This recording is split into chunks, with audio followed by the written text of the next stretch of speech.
card show day.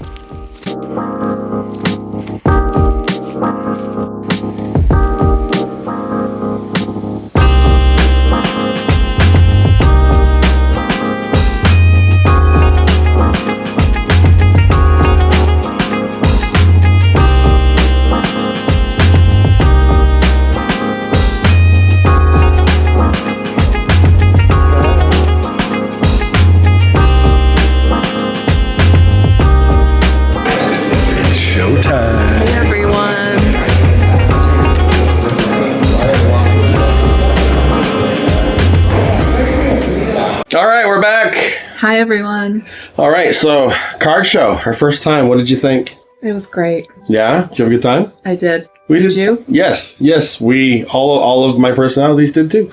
It was a good. It's a good time. Seriously, so it's the first time that there was a card show up in that area.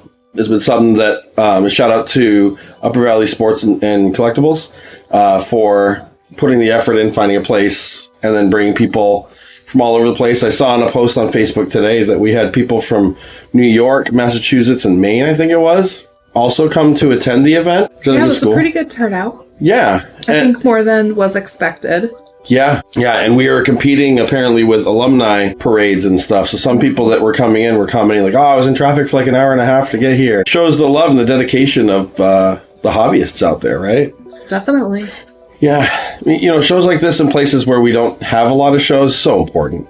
But one thing that I found comical was, as other vendors were posting up, like there are people from right around our community, like where we live. Yes. Yeah. Which we did not expect. Yeah, so lots of new friends. Yes. Yeah, so we wanted to share a little bit about our first experience, and for those of you that have never been a vendor or thinking about being a vendor at a card show, maybe you'll find this helpful or useful. So first, I just want to say, at one point across the gym, there was a table. Someone had set up there, and not long after we opened, it was like, oh, they must have had an emergency or something because they're gone. But I found out today, reading one of the posts, that someone came in and bought all their stuff and then just bounced.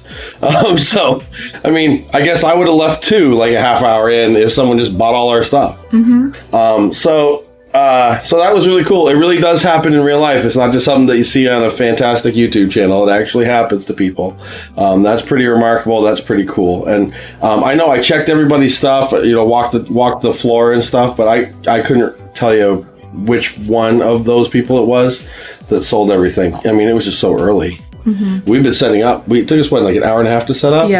Yeah, we had a lot of stuff. So our table was very full. Yeah, so share a little bit about, because we had a 6-foot table that we rented for $40 to be a vendor there. I made the decision that I thought that was probably plenty.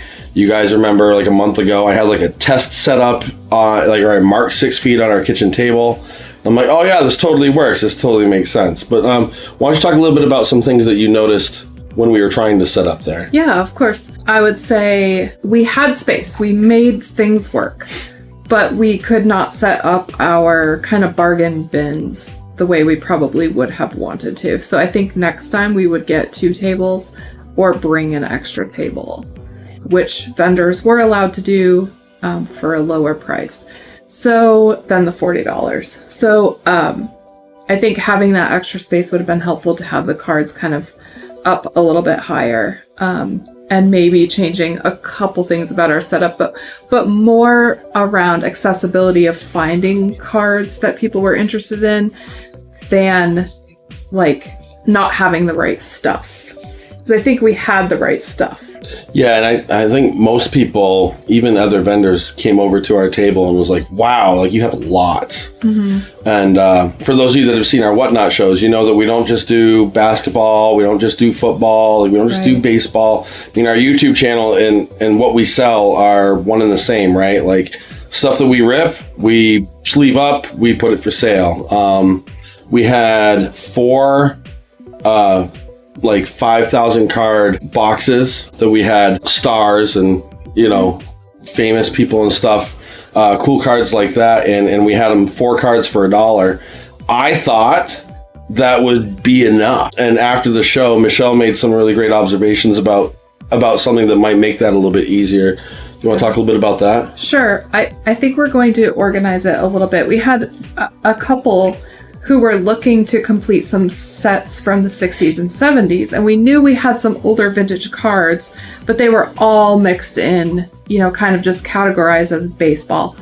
And so I think we're going to organize a little bit better with some of those decades for some of the older vintage. And then also breaking it down, maybe even, because we had another person come up and they wanted Bengals. And it was like, oh, well, we know we have football, so I guess we're going to go through these rows of football. So maybe looking at separating out by some teams. I mean, we don't want to get too crazy and spend too long trying to sort through all of it, but just breaking it down a little bit better, just so it's kind of marked off and categorized. Yeah, and you know, we had our single sale cards really well marked, but I mean the guy that was looking for the Bengals cards, we went through, I helped him go through all the football cards, and we were flying through, and because we had such limited space, I was like putting stacks down, and Michelle was making sure that I already had them aside so I didn't look through them again or knock them over. Yeah. And so she's totally right. Like, I thought just having it labeled by sport and what non-sport it was would be good enough. And instead, I think it was a lot of overwhelming experience to come to our table. I mean, we had stuff literally everywhere. Every inch of that table was used up. Yeah, and we had our 4 for $1 boxes on the floor at the end of the table next to us, kind of like L bracketed out, so someone could just sit down in the middle and go through them. And I mean, we even went out to the car and got a couple of chairs we had in there, like camping chairs, so that we could use the other chairs to like put boxes of cards on. So definitely that second table would come in super handy. Yeah. I mean, but we had people come up and we were able to say, yeah, we have some Magic the Gathering. Yeah, we have this random Star Wars card. Sure. Like, which was kind of cool. Like, I think that's the nice thing about having such a wide and eclectic grouping of cards. We didn't have to tell people no all that much. Yeah, I mean, we had some of the teenage crowd or the upper middle school crowd age. They were coming and be like, hey, you buying, hey, you buying, hey, you buying, and Right. and you know, like, not really. Not with our first show. Like, we were trying to get our feet wet here and weren't looking to necessarily spend money at this point. Yeah. But the other thing I think is like some of that separating out of cards. What would have been nice, I think, would have been being able to pull out some of the more ultra modern. I mean, we don't have a ton of it, but like, because it's just not what we rip a lot of, but like being able to pull some of that out, because that is definitely something that same age group was looking for. And what did you think was probably some of the most, I mean, we had the one kid that came up looking specifically for Magic the Gathering cards. He went through every single Magic the Gathering card we had. He wanted to trade. I was up front. I'm like, listen, buddy, I don't know anything about the game.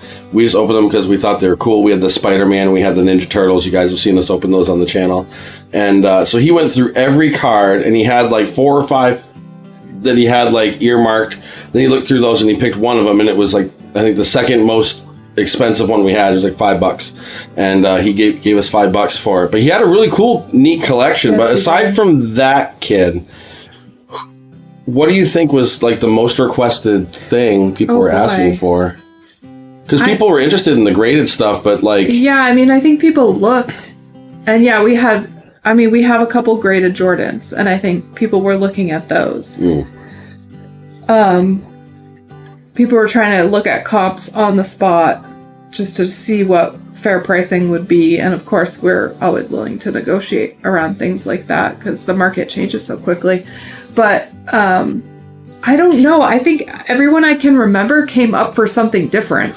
True, actually, yeah. So I don't think there was one thing that was like over and over again. I mean, it felt very like people were coming up very much for their niche. But what was cool was like we had enough variety that we could kind of be like, yeah, I think we might have some of that.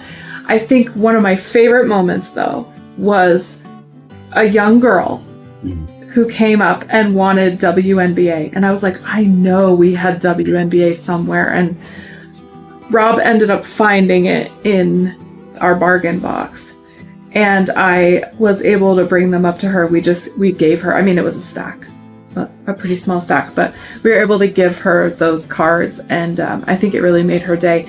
This can be a very male-dominated hobby, and for a young girl to be interested in cards, and like all same age peers around her are boys, and she was there with her mom, and it was just like, I felt so good being able to go up as a woman in this hobby and be like, here you go, like here's a little bit of what you were looking for, which I don't know if she found any at any of the other tables. I'm not sure. When I looked at the tables, I saw the only WNBA people that I saw anywhere was like a couple Caitlin Clark cards. Okay. They were like yeah, $40 and up because it's Caitlin Clark. Right. Of course. I mean, and this girl couldn't have been more than like this girl could have been more than like 8 to 10 years old, I would think. Somewhere around there. Yeah. Maybe 11. Yeah. You know what one of my favorite things was? I got to meet Mike and Haley. Yes. Yeah. Yeah, that was another awesome. really awesome moment. Yeah. You're absolutely right. Shout out to them, man, because like they had a little bit farther drive than we did to get there. Yeah. They paid the admission fee to come in. The kids were under 12, so they were free. But like they came in with the kids, they came right out. I got to meet them finally. Michelle already knows them. And they're both subscribers to the channel. And just what an awesome family. Like it was so cool. And they picked up some packs we had for sale. I gave each one of the kids some of our like homemade Robin, Michelle, Arn, and Boxbusters cards that they seemed pretty thrilled with. And they came like right to our table, hung out, chatted for a little bit, and then they bounced because one of the kids wasn't feeling so hot. But like, so shout out to them. Like you drove all that way just to come out and say hey. It was awesome. And we made lots of good friends too. Yeah, that was we nice. had really great people around us. It was such a good vibe. There was just camaraderie and pleasant, fun interactions. It was super good. Yeah, and it was great to see kids in the hobby. I know we talk a lot. I mean, a lot of us that are doing videos out there right now, I mean, us included, right? We're adults, and we're buying into the hobby. We're taking chances. We're doing things. Whether you're in it for the investment, in it for the rips, in it for the collecting, in it for a little bit of both, like we are. All that stuff. But like the kids, man, like it was just so great. And you're seeing these kids and, they're coming up and I will say every single kid was like super respectful. One thing I saw, and I'm not going to say the kid got burned because you pay what you pay for what you're willing to pay for something, right? So like that's why I hate when I see posts on pages about like, hey, I just pulled this like 1 of 2 out of this brand new thing, what's it worth? It's like nobody knows. Like put it online, see what somebody will pay for it. Look at other things that see if they're like match up to comps like that if there's a 1 of 2. But like this one kid had a 1990 Fleer Magic Johnson. And he came running over to his other friends at the table. He was like, I just got a deal on this card. I paid $5 for this. And I'm like, I heard him say it and I was like, whoa, $5 for a 90 Fleer Magic Johnson card. And it was not graded. It was raw. And he paid $5 for it. And he's probably like 12 or 13 years old. He was so psyched about it. And I was like, man, because we have player packs for sale, and on the back of one of my Magic Johnson player packs that was like $10 for 15 cards was the same card he paid $5 for. And so I tapped him on the shoulder. I'm like, hey man, you like Magic Johnson? Well, like I got like lot packs over there for $10 and you get like 15 cards of Magic Johnson. He's like, oh, okay, guy. And then like I never saw him again. He and his crew were like running around table to table and trying to trade with people and all this other stuff. So I felt kind of bad for him that he paid $5 for that card, but also too, like, you live and learn. We all do that. But it was great to see the kids having fun with it, and the kids like coming up and being treated with the same respect that adults would. I thought that was cool too, and I was heartwarmed by Michelle hooking that young lady up with all those WNBA cards. They're not like this crop of WNBA. I'm talking like Jennifer Rosati, Rebecca Lobo, Cheryl Swoops, Lisa Leslie, like all the old school ones. And like her mom was with her, and she had 2 brothers that were with her too, I noticed. And So like, it's like one of those things where like when she starts going through those names, excuse me, it's gonna be like names her mom knows, and she can talk about like, man, these girls are all legends. Like they're the foundation for the WNBA when it came in. Definitely. Yeah. Any closing thoughts? Looking forward to the next show. Looking forward to some other opportunities this summer. And one thing about Rob and I, we are always looking for ways to improve. We're always looking to sharpen the game and, get something out of it. So it's never about criticism or critiquing in a negative way. It's always about how do we make this better? And it was already good, but like we already have so many ideas about just sharpening it. Yeah. And just getting that little bit more out of it that we can. And so I'm excited to kind of like go through the motions of that and then see what results we get the next time. Yeah. Lots of shows coming up in areas close to us as well. Newport, Claremont, some in Concord I heard of too. Charlestown. Charlestown, not Claremont. And I think there's one in Brattleboro that goes on. We heard about that a while ago, but yeah. So and made friends with a lot of those vendors right in our vicinity, pretty much. So and we're all close. That's right. The dude that runs the Newport one lives in Claremont, and then the dude next to us is from the same town we live in, and we're like, where have you been, bro? You don't even live far. Like, we should just hang out. Like, it's crazy. So but yeah, so we're psyched that we made friends with them too, and everybody was pretty awesome. And shout out to Ron and Brandon for setting it up, putting in the effort to get it going. It's a lot of hard work to reserve a space and try to get recouped for that if you need to, and get the word out. Shout out to Aired Out. It was a podcast that did a quick interview with them to try to get the word out too that the show was going on. We're going to be working pretty closely with them to try to make sure that we can maximize our marketing opportunities for the next show when they get that lined up. And looking forward to it, and looking forward to hanging with the peeps. And there'll be more things there. I just saw a post today. Coins and stamps and other things like that is going to be there. To expand it more into other collectibles. Yeah. So that was our experience. Psyched to do it again.